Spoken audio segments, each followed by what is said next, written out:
Good morning, welcome back to my channel. Today I'm going to take you through a whole bunch of stuff that I have not used in 2024. So this is my kind of the equivalent to last year's my big regrets. This year for 2024 it said I regret not having found time to use them, or maybe it's more along the lines of these are items I didn't really use this year and I need to evaluate why. So let's dive in. Okay, let's start with the acrylics. So I have had a couple of acrylics in my stash for a while. These are the golden acrylics, the Quin Red, the Payne's Grey, and I think there's another one loitering in my acrylics box somewhere. And based upon enjoying these with a catalyst, I had gotten some of these in Atelier Interactive acrylics in 2023. I posted about these in my regrets of last year video. Part of why I've been doing monthly challenges is because of the things I didn't enjoy or hadn't really used last year, these being one of them. So I think it was February of this year was my acrylic month, and I decided I needed a few more colors. So I went out and I got myself Winsor & Newton. I got myself the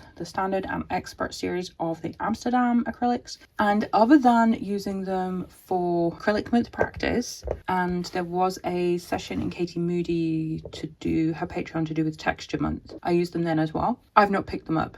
Alongside this, I have a gel press, a jelly printing plate, which I got maybe a year and a half, maybe 2 years ago. I'm not sure. I've never taken it out of the packing. It's actually covered in dust still. I've never used it, which is really stupid because I have all these acrylics. So this is something that I regret not using in 2024, along with the acrylics. And my hope is that in 2025, I actually put them to use. If I don't, I will have to figure out where I can donate these to, because it's getting silly to have products, art materials that I really love the idea of, but I just don't implement and learn how to use them. For anyone not knowing what I'm talking about, catalyst tools, I should say. This is the wedge. I've had this one for at least 10 years now. This one I got last year in 2023 with the spikiness, and I love using this to squish the paint onto the page. What I have literally just realized when going to find these is the reason I haven't used the acrylics is I have them in a box, a toolbox. Here you go. This is the toolbox where I keep my acrylics. I think it has a few other random bits and bobs in as well. Before I expanded my art supplies, I had this toolbox filled with watercolor tubes, gouache, just a few odds and ends, paintbrushes, a few pencils. But as my collection of supplies got bigger and bigger, I couldn't fit them in this. So this became my acrylic storage box, which I paid good money for from the art shop uptown. And I enjoy this box. I think it's great for moving around the house. But what I did is I put my acrylics in it, and I then put it by the side of the sofa, and it got pushed under the sofa and never seen again. So maybe it's a case of actually I need to just get that box out and put it somewhere where I can see it and use it. So I'll evaluate that over the Christmas period. But these I definitely want to use more of next year as well. Since we are on the whole printing debacle with the acrylics and the jelly plate, I spent extra money, I think it was late last year, on a couple of tools. I had some of these already. These are the, I'm not going to remember how to say them, File, P-F-E-I-L-L, I believe is how they're spelled. But they're the cutting tools for printmaking. I had a couple from years ago, and I went and bought a couple more to help my fiance with a project. Used them for that project and really wanted to get more into liner cut printing. I even bought a starter set of colors from Schminky, and as you can see, I still haven't opened them. I don't remember which art haul I got these in 2023, but they've never been opened, never been used, and that's something I regret. I would like to make sure that I use this in some way in 2025. I nearly said 2024, but this is on my list of something to experiment with. Next on my list, I had purchased this Emma Colbert Animal soft pastel set from Unison. They're beautiful, as you can see. I have not used them. I think I've used them once. You can tell from the fingerprints. And that is also true of the remaining. I think I put the rest in here. This is the Jackson's soft pastel or pastel box. Yeah, I put all the others in here as well. And I put them into here thinking that if they weren't in the individual boxes, I'd use them more. Here's one I prepared earlier. Only one I left in the half stick box is the drawing half sticks. And you can see these have been used a little bit more. They've been left on my desk. But again, it's that out of sight, out of mind for these ones. I even, and this goes all the way back to, I think, October or November of 2023, I put together a mini collection. You can see how dusty they are. And I've taken them with me, but they've not been used. They literally just dust up like crazy. And then this box sits on top of this box in case when I'm traveling or if I'm going out, I want to take some with me, and I never do. Partly that's because they're so dusty and messy. Partly it's because I don't like the texture on my fingers. But next year I really need to spend some time playing with these in order to decide if I keep them or get rid of them. And to that end, I mean, how beautiful was that, like, selection of colors? I also have these pastel pencils. So I don't think these ever showed up in an art haul because I think they arrived at a weird time of the year last year in 2023. But these are the Derwent pastel pencils. I think I have like 8 or 9.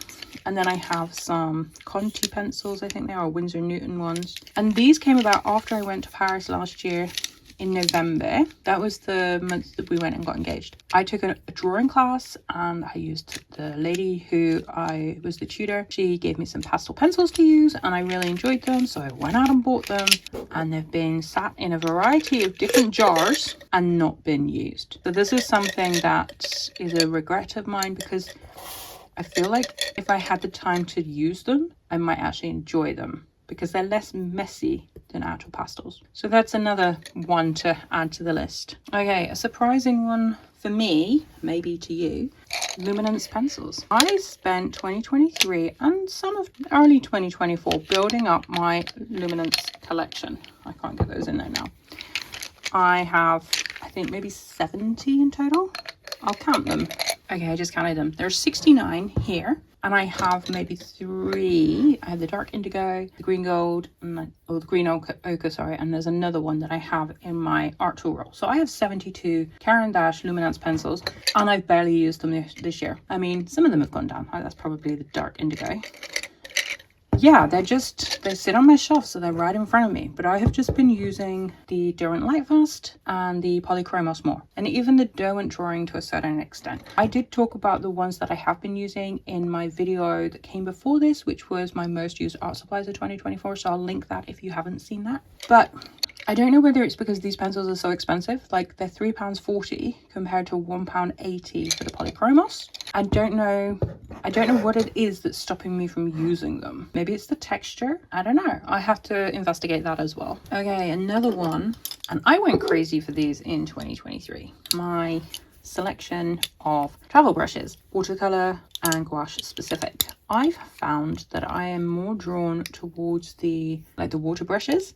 I guess because they have water in them, and because I find these are easily damaged. If you put them away and they're not completely wet, I find that the bristles get snagged and that irritates me. I love the flat one. I have used this one quite a bit. Again, see, I can't put that away because it's dry. So I have not been using these as much as I expected to. I've been taking water brushes with me instead. So that's another consideration for next year. But to that end, we also have, one second, my paintbrushes. I honestly do not know why I have so many paintbrushes. This one is a Pure Squirrel Pedigree Pure Winsor & Newton, which I bought. I don't know why I bought it. It was on sale for about, I'm embarrassed to say how much it was, but it would have been it is the most expensive brush I've ever owned in my life. I spent more on this brush than I've ever spent on a book. I bought David a book for Christmas last year that cost £90. I spent more on this. I've never used it.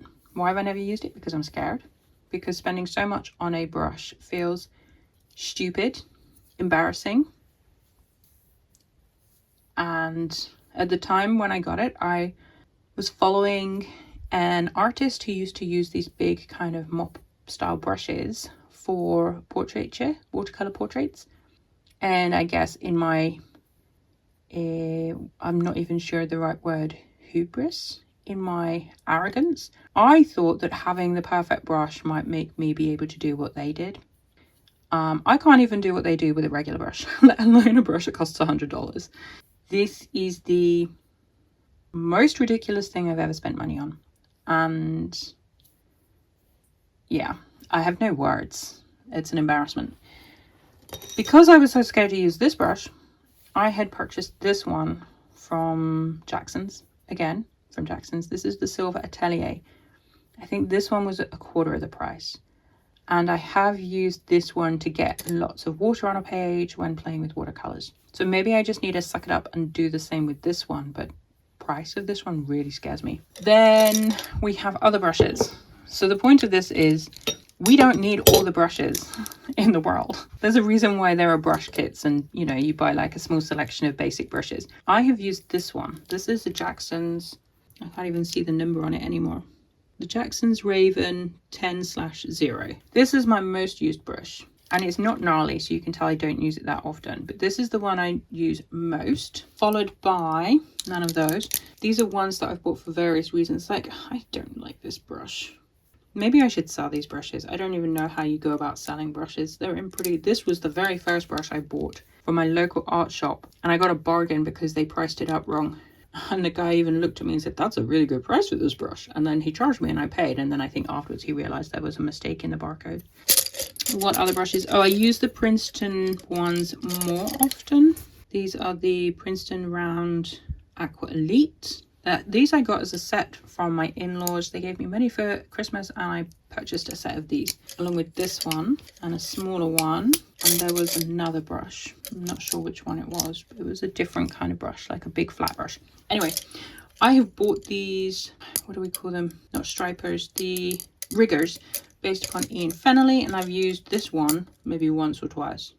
I don't know what it is. I have all these brushes and I just don't use them.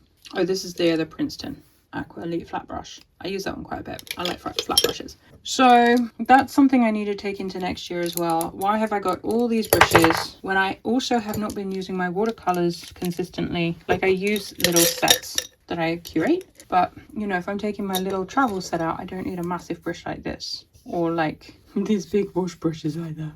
So yeah, big regrets there as well. I think, friends, that is the wrap up for my 2024 least used art supplies. I hope you enjoyed that video. I do have other videos coming out between now and the new year, so stay tuned for those. If I don't see you, if you're not floating around on YouTube between now and Christmas and you celebrate it, Merry Christmas. I hope you have a wonderful time with your family. If you don't celebrate it, happy holidays for whatever else it is that you do. I will see you in the comments of any of the videos if you happen to be hanging out on YouTube. And yeah, I thank you very much for watching and I'll see you again soon. Take care. Bye.